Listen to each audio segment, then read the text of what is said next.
BNP Awami লীগের ফাঁদে পড়েছে বলে মন্তব্য করেছেন জাতীয় নাগরিক পার্টি এনসিপির মুখ্য সমন্বয়ক নাসির উদ্দিন পাটোয়ারি।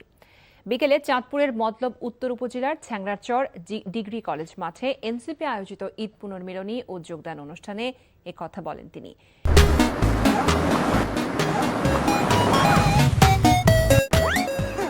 তিনি বলেন, দু একদিন আগে সরকার খুনিদের সাথে আঁতাত করে সেলিনা হায়াত আইভিকে মুক্তি দিয়েছে।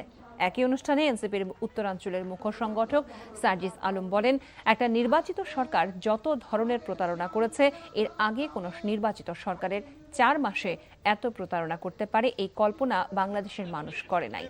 এর আগে মতলব উত্তরের ইমাম ময়দান নুরিয়া মাদ্রাসার জুমার নামাজ আদায় শেষে এনসিপির কেন্দ্রীয় নেতারা দলীয় কর্মীদের সাথে নিয়ে বৃক্ষরোপণ করেন।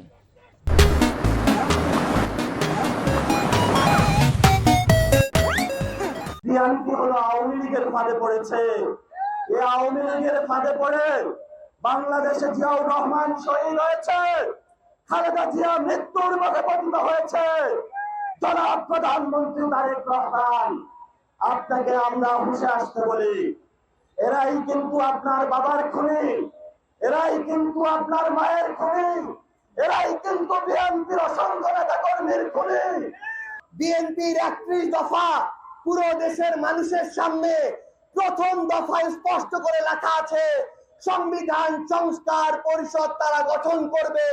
সেই কমিশনের মধ্য দিয়ে আগামীর বাংলাদেশে তারা সংবিধানকে জনগণের চাওয়া পাওয়া অনুযায়ী তৈরি করবে।